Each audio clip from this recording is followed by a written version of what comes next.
Oh, MMA community, YouTubers, and UFC fans who want to make a killing off of next week's event and the following week, actually. So I'm going to give you guys a little early Christmas present, you can call it.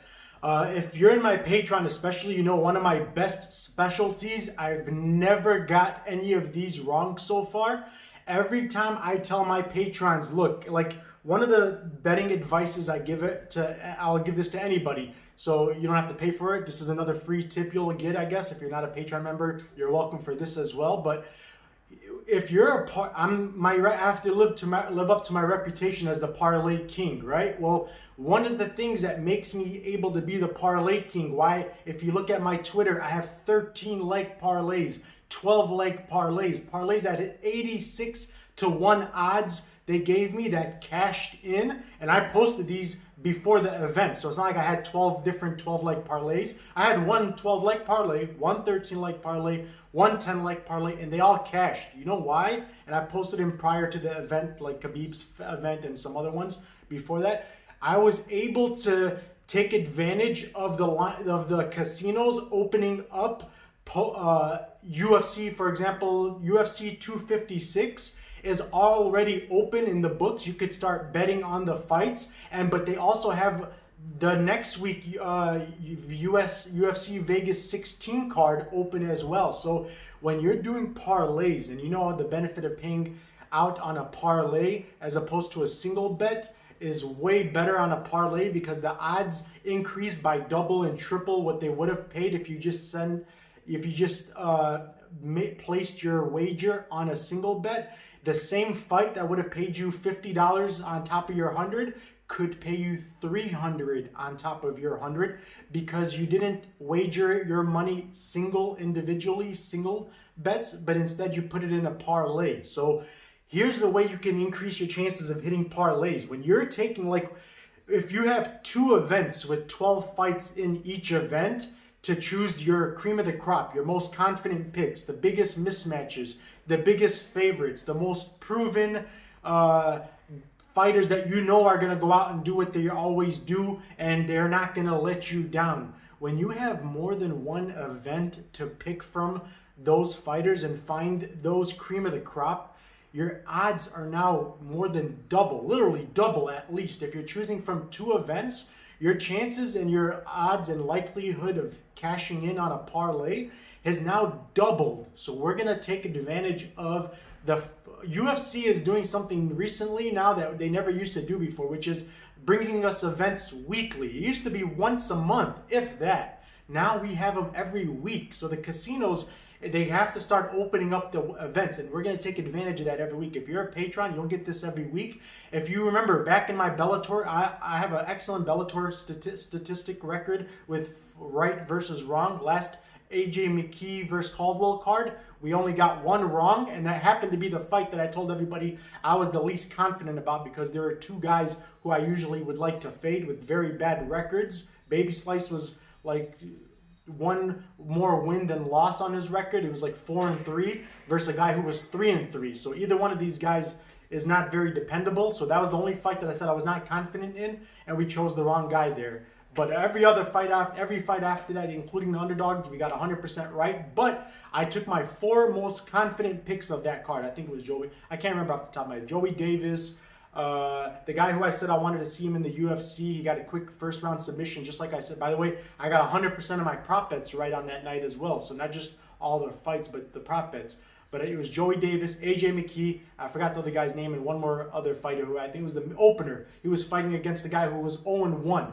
So I gave you those 4 as my most confident. I told you to add on fighters from the UFC card, and I even had some from the Dana White card. So I put 3 events together, and it looked like a crazy 8-leg parlay, but really it was like a 2-leg parlay if you just consider that you're only taking 2 or 3 people from each event. It's very easy to pick 2 confident people out of 12 people, but it looks like you're choosing 8 people because you got different events. That's the trick, guys. So I'm teaching it to you guys, and not only am I going to teach you the trick and the system and the equation to how to make these work, but I'm going to give you the picks too. So this is something I'll probably never do it again. I've never done it before. I've only done it in my Patreon. I'm just giving you guys an idea of what the benefits are of joining, okay? And I'm not doing this to sell. I just wanted you guys to have a good week because I know everybody, I'm not doing this mostly just for the patrons, to be quite frank. I'm doing it because I know everybody's coming off a bad week last week. Whether you were a follower of the video or a patron or not, or following Joe Schmo's video channels instead, you had a bad week unless you were very lucky or you just did single bets and wait. If you did parlays, you had a bad week because more underdogs than favorites won. Even though I'm proud to say I got more right than wrong, which I don't think anybody else did. From all the channels that I followed and did, the closest I seen was the guy who's usually always the second most accurate. So it wasn't a coincidence that this week he was the second most accurate. He got 4 right, 6 wrong. So that was pretty good. He was even bragging about it on his channel if you looked at it. So I'm happy that I got a better record than him on that week. And every week I always usually get better statistically, percentage-wise, than any other channel I've ever seen. That's why I continue to do this. And remember, I have the advantage of not just being a hardcore fan. I never missed a fight from the first UFC event to even fights before UFC was ever around. I was fighting. I was training people and fighting. So that perspective gives me an advantage when I'm looking into fights and I'm seeing different types of matchups and styles and physiques going against other guys. It's not unnatural for me. It's very natural for me to be able to pick up on things that, unless you were a fighter or a trainer yourself, you may, even as a hardcore fan, would miss. And that's kind of what separates me from the others. But anyways, back on track. We're going to pick the cream of the crop, and we're going to give you guys an awesome parlay to add from this next coming up event and the following one after that, okay? So this next week's event, UFC 256, I want to nickname this event the event, like every UFC card you'll notice has a theme. Like last week was the bums versus, it was like a bum fight week. All the bad fades fighting the other bad fates. It was kind of like UFC trying to find out who's going to be the next guy they're going to release, you know? So like guys who were on like 3-4 losing streaks or just barely made it to the UFC, they haven't been proven yet. They want to know what they're made of, if they're quality, UFC quality or not. It was that type of a theme. It was a lot of bad fighters versus other bad fighters to see who's the worst. This week's theme is quite the contrary. This week is the future champions, the future #1 contenders, the future kings of the division or the dark horses of the division. You got killers going against other killers to take the throne about who should be the guy fighting for the belt, like the Jack Hermanson versus Vittori fight.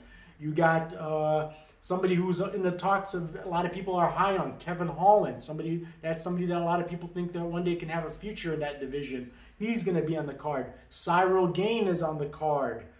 Gillian Robertson. All these people are people that there's hypes like Dolidze Lingabala versus Carl Robertson. A guy from Dana White contender, Mackenzie Dern.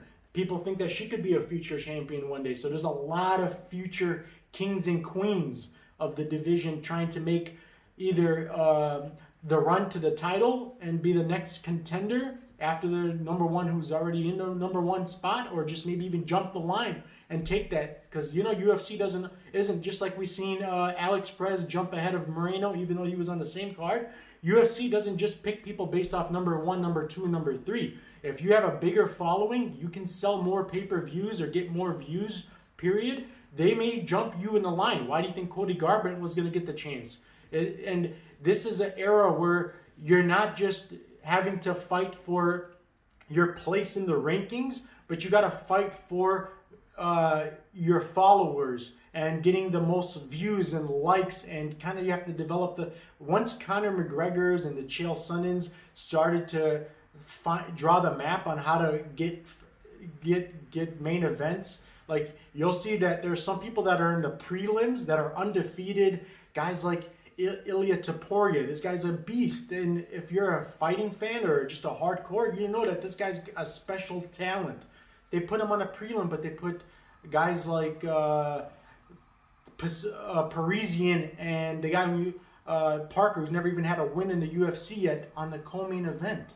Does that make sense to you guys? Like, this is an era where, you know, because he came off the Dana White Contender Series, which is the next hottest thing the UFC's got. They're trying to build names, and they try to give him a give me fight. One of the easiest fighters that you could find him opponents the easiest matchup they can find him, and he still blew it. But that's the problem with last week. You got bad fighters versus other bad fighters. Who's going to show up the worst that day? Your guess is as good as mine, and that's why a lot of people did bad.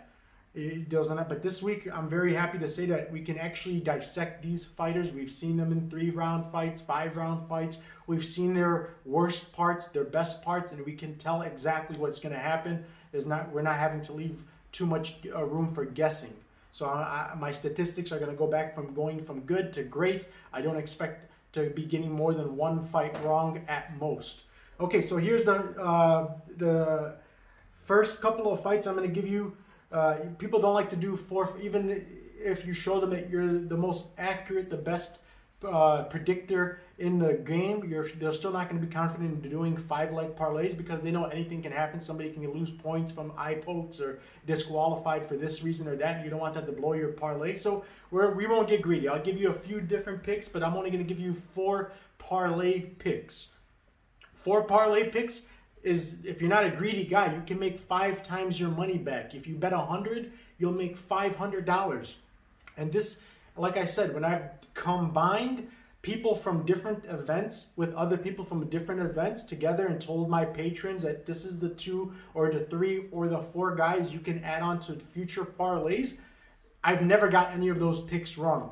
I've since the beginning of this channel and my Patreon, I'm going at 100% batting ratio for picks that I give you to include in future parlays. So unless this will be my first week where I'm giving you guys invalid, incorrect winner, this should be gold money in the bank. You can cash this in already. Okay, for next week's UFC 256, Figueiredo versus Moreno, December 12th, UFC Apex Las Vegas card, headlining by Figueiredo and Moreno. Here's one of my first picks. Ciryl Gane, undefeated. Ciryl Gane is 6-0. The guy's so impressive. He doesn't have to knock you out, but he's got knockout power. He's the kind of guy who can do what Jack Hermanson did and give you a heel hook. Just give him 5 seconds on the ground in a fight that he's winning, and he'll still find a submission with 10 seconds left of the 3rd round. He's always going for the kill, and he's got one-punch knockout power. He's got a mixture of tools in his shed that he can use, from kicks to wrestling, to defense, to offense. He's got it all. This guy's a future champ, a future contender. He's going to be in the top 3, top 5 until he's past his prime. This guy's a big threat for that division. He's fighting against somebody past his prime, Junior Dos Santos. He's one of those guys. I don't know what it is about these older Brazilians. They will not leave until you make them go home. They're one of those guys that you got to say, hey, you don't got to go home, but you can't stay here. Like UFC told Silva, you know, you can go somewhere else, but you can't stay here. And he did try to go somewhere else, even though his fight against Cannonier, it took a leg kick in the 1st round to put him into surgery and retired him almost early in that one leg kick. Then he came back, and just a few strikes from Uriah Hall, the fight was over. Like, it's obvious the guy should not be fighting anymore. And Dana White said even himself that he felt bad for giving him another fight, even though he had more fights left in his contract. They still released him. Junior Dos Santos, unfortunately, is in the same boat. He's an older guy. He's been through battles. What you got to remember is, like, we say older for MMA years, it's like dog years. The guy may be 33, but if you compare him to a normal 33-year-old who hasn't been in 50,000 fights, who hasn't been knocked out and broken bones a million times, it's not the same 33-year-old. Okay, the body is just like a car. When you wear out your tires and your brake pads, you're not going. The 2002 Ford is not going to be the same as that 2002 Ford who's had 10,000 more miles on it. Just common sense. So this guy's got too many miles on him, and he couldn't have been fighting a more dangerous opponent. If you remember what happened in the last Junior Dos Santos fight, he fought against Rosenstruck. I mean, he's the kind of guy at his point of his career, he could be winning the fight until one punch can change it. Just like Alistair Overeem, he's kind of getting there as well. Did you see what happened against the same opponent? Actually, coincidentally, we're talking about him as well. Rosenstrike, whatever you call him. He was losing the entire 3 rounds to Alistair Overeem, but because he's been through so many, he's been over 100 fights in kickboxing, and he's got so much damage done to him that it took one punch to change it from winning all 3 rounds to in the 3rd round losing within seconds left. the guy got knocked out. And that's all it takes. With a guy like Ciryl Gane, I don't even imagine him losing any rounds. I imagine even if he doesn't get the knockout, he's going to win these rounds decisively. It's not even going to be close. He's fast. He puts a lot of output. He's not slow and stiff. He's very fluid, and he throws crazy output. There's no way that even probably in his prime, I would imagine Junior Dos Santos probably might not beat this guy. And Junior Dos Santos was a former like champion material type of fighter. This guy was, I think he may even had the belt actually. If not, he fought for the belt a dozen times. This guy, and he was always top 3, top 5. And I would maybe give the edge to this guy versus him even in his prime. But he's far from being in his prime. Ciryl Gane is going to annihilate him.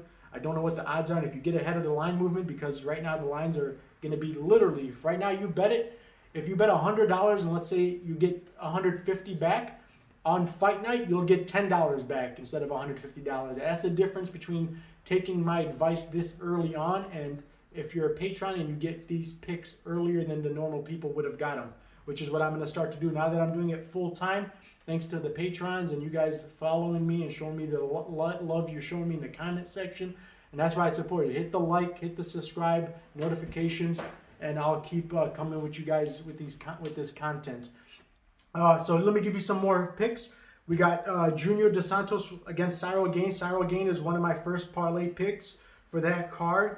We got, I'm also going to give you some potential upsets for underdogs after this. But the second pick for my for my parlay for that week is going to be another guy in the same boat, Souza, Jacare Souza. We love watching that guy fight. He's a great fighter in his back, a Brazilian who doesn't know when it's his time. And he's fighting against a killer like Kevin Holland. Kevin Holland is, especially when he tries, this guy's like what's it called? Black belt in, he's got a very special skill set that is not very, you can't duplicate a Kevin Holland in sparring sessions. You're never going to find somebody to come and imitate his movement, his style. So Souza's never going to know how to prepare for a guy like this who's young and hungry and he's in his prime. And Souza is at the end of his career, and Kevin Holland knows the threat that Souza has, so he won't let him, like, the only people that really have ever taken him down and dominated him are people who were young and hungry as he is, and were able to do it in the third round when they still had stamina and cardio left, like Allan or what was the other guy's name? Shoot, Darren Stewart. Darren Stewart is a stud. This guy can go 7 rounds at full speed. Jacare Souza, after 1 round, he's going to be a punching bag. He's not going to be anything useful to anybody. He's not going to do anything good. He's not going to be a threat. And Kevin Holland, if he gets out of the first round, and I'm sure if he could avoid the strength and the takedowns from Stewart and the other guys who have tried to do it early on in the rounds when he was still fresh, Souza's not going to do it. So this is an easy mismatch. Kevin Holland's going to dominate Souza, whether it's a finish late in the rounds or just decision, because Souza is still sturdy. These Brazilians are tough. So it could be by decision, but I'm definitely going to say that there's no chance Kevin Holland loses that fight. So we got Kevin Holland and Ciryl Gane. All right, now let me give you guys a might as well give you this one as well. We're in the same category of you see the theme on this card: future contenders versus older contenders. Swanson. Swanson used to be a killer back in the day. Just like he reminds me a lot of like the Diego Sanchez's and guys who are sticking around beyond Frankie Edgar. Back in for Frankie Edgar and Diego Sanchez, when they were killers, so was Swanson, and he was like in their type of class and everything, but now he should be just as the way that you've seen Michel Pereira. But for a perfect example of what I was saying earlier about big parlays, Michel Pereira was dominating and annihilated 10-8 rounds, all 3 rounds against Diego Sanchez, but he lost the fight because of a disqualification. So that's the problem with, or like the Nico Price fight, they turned it into no contest and it was a draw because they took a point away from him. Or Joseph Manez versus the undefeated guy he fought against that took points because of 3 groin shots. He would have won that fight if it wasn't for the accidental low blows. Anyways, So Daniel Pineda, if you remember, he beat Herbert Burns, and he was a last-minute, like 5-day short notice replacement, and annihilated him in the first round. This guy's got sick kicks. He's super strong. He's very fast. He puts a lot of output. He's very good with forward pressure. And a guy like Swanson is not going to be able to handle that. At his age, he's just too old, and he's past his prime, and this guy's in the best years of his he's peaking now. So Daniel Pineda, Gillian Robertson versus Andrea Lee. Andrea Lee is on a 3-4 fight losing streak. Gillian Robertson has made some improvements. I think she's going to be at the best you've ever seen her, and she's coming off some pretty impressive wins. The last win she had was by decision. She almost finished her, and if you look at her finishing rate, can you tell me, if you go to the UFC stats page, look at her most recent wins, how many what is her takedown average, and how many submission averages, and how many wins has she had in the UFC by submission? Gillian Robertson. So her record doesn't look the most impressive. It says it's like 9-4, but the difference in improvements from when she first started to where she is now, night and day. Not even the same fighter by even any closeness. There's no resemblance to the fighter she was and the way she is now. What do you got? So takedown average is 3.25. 3.25 takedown average. That's an impressive number. Right? And like submission average is 0.9. How many fights does she have in the UFC so far? 8. 8 fights, okay. She's got 9 wins. Only 2 losses. She's only lost 2 in the UFC, okay? And so that means she's got 6 wins in the UFC. Paulina Botello, Courtney Casey. She only lost against Macy Barber. Macy Barber was undefeated. Somebody who's in the higher rankings, so it's no shame to lose against someone like Macy Barber. And she's beat people like Emily Whitmire, Hannah Cyphers, Molly McCann, and she's put them away by submissions. So look, 1, 2, 3, 4, 5, 6, 7, like 8 out of her last 9 wins were by submission, and the one that she went to decision, she finished that fight almost, but she played smart, which shows me that she's matured. She's gotten to a level where she's not getting desperate for these, because the same way that you're getting submissions is probably going to be the same reason why you're putting yourself at risk of getting submitted or knocked out. So the fact that she's now starting to look like she's improved on her game, and she's also not getting submissions, means that she's maturing as a fighter. She's just trying to get the wins more importantly than the finishes, which is more reason why I want to put more money on her now than before. All right, so you guys got a few good picks from that, but my most 2 confident were probably going to be Gillian Robertson. I don't know who's most confident, because it's hard when you know who's going to win. It's hard to say who's the more confident one amongst the most confident ones, but pick any 2 of those 4. And then you can tack them onto from this weekend's card. You can definitely, Ilia Topuria is the male version of Gillian Robertson. He's going to look for finishes from start to finish. He's going to fight for your money. He's even against good competition like Yusuf Zalal, guys who should be better and who opened up as favorites. He will not accept defeat. He will not accept the bottom. He's not the kind of guy who wants to win by points, but he will outpoint you. So that's the kind of guy I'm comfortable putting my money on, especially when he opens up as a favorite, when the professionals say he's the better man. I had my money on him when he was supposed to lose. Nonetheless, now he's going to win. I will never bet against that guy when he's supposed to win, especially. So good parlay piece right there. Taila Santos is a good parlay piece, but more comfortably, you could probably put Roman Dolidze. He's 7-0, undefeated, all 7 by finishes. And what we haven't even seen his full game skill sets. There's reasons why he's getting most of his fights and wins by knockout is because people are scared to go to the ground with him, so they get desperate trying to avoid that. And like I've told you a million times, when somebody's a threat of taking you down and submitting you because they're such great submission artists and great on the ground, that your offense is now limited. You're not as good of a striker. Conor McGregor got knocked out and was looking like crap against Khabib.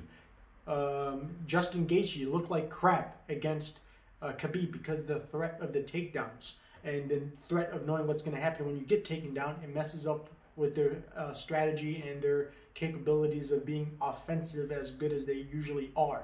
And that's what I'm going to see in the Gillian Robertson fight. That's what I'm going to see in the Roman Dolidze fight. That's why he even looks better in striking than he really is. That's why Brian Ortiz looked like a world beater on the feet. We've never seen him against Korean Zombie, because Koreans, you see what he was doing? He kept pretending like he was trying to go for the takedowns, and then that opened up strikes.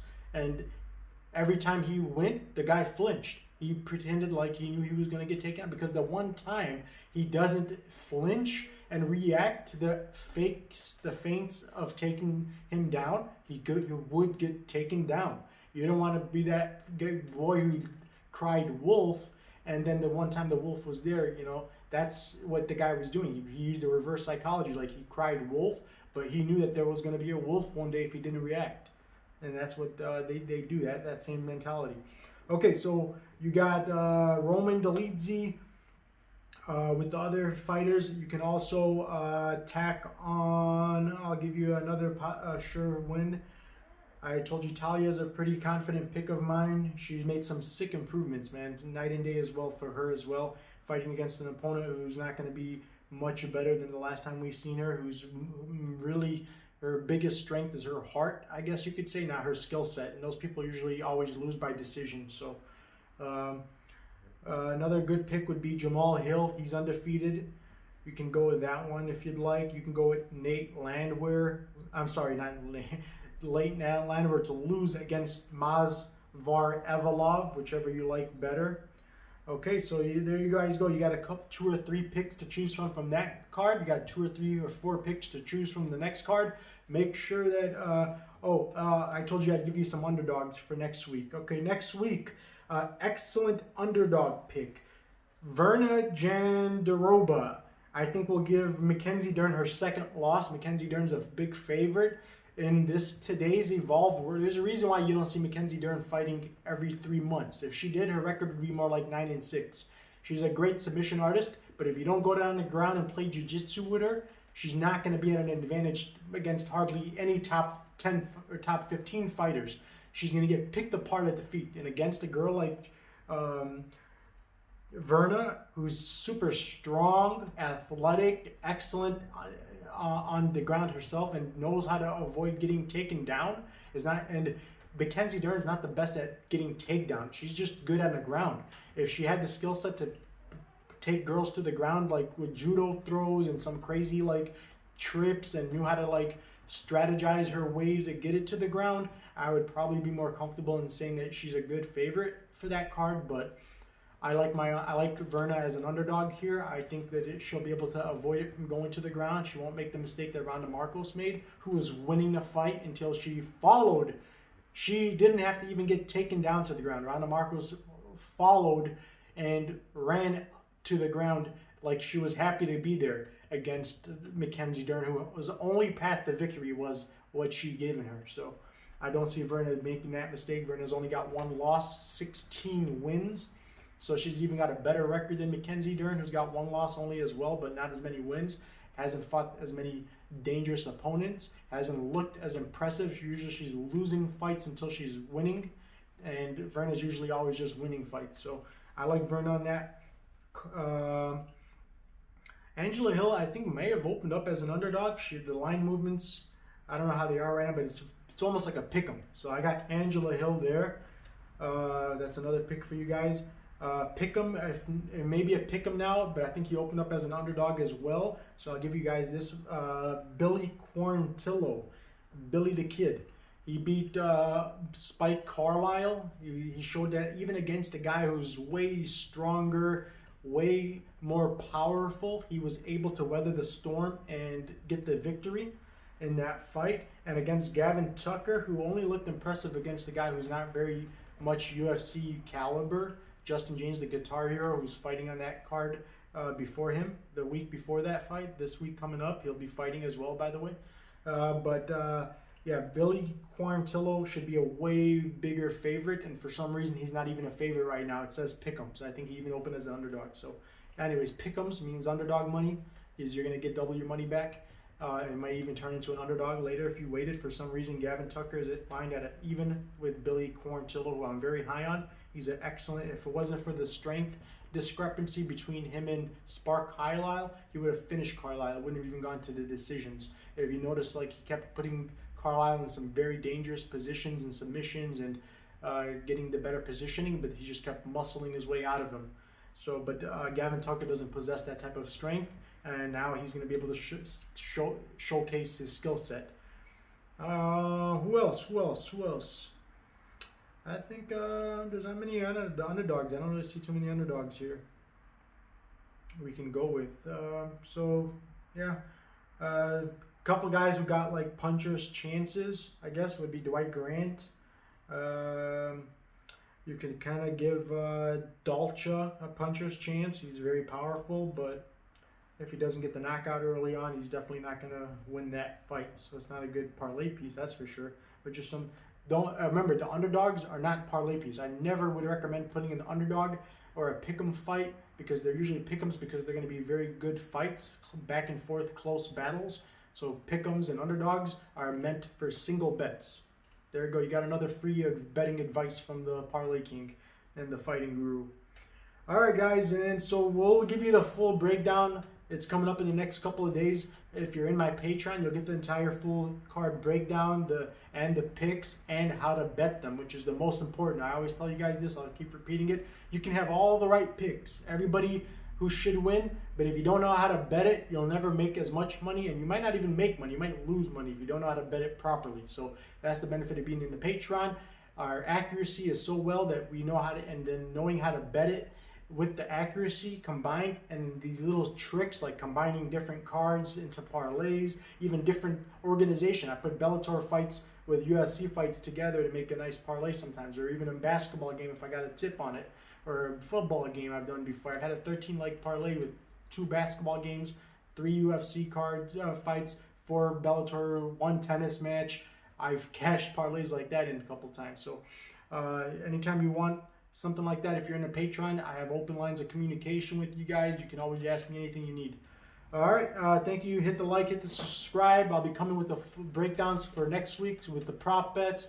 Look out for my post weigh-in and face-off video. I always notice crucial, essential, important factors in the weigh-in and face-offs that are going to help us be able to be more confident in our picks or hedge off of picks that we made previously. So there's a lot of important people I got to look out for. I got to see how Jamahal Hill looks next to his opponent. I got to see how the heavyweight fight is going to look between those two behemoths, Jack Collier and Valente. I got to see how these guys look next to each other.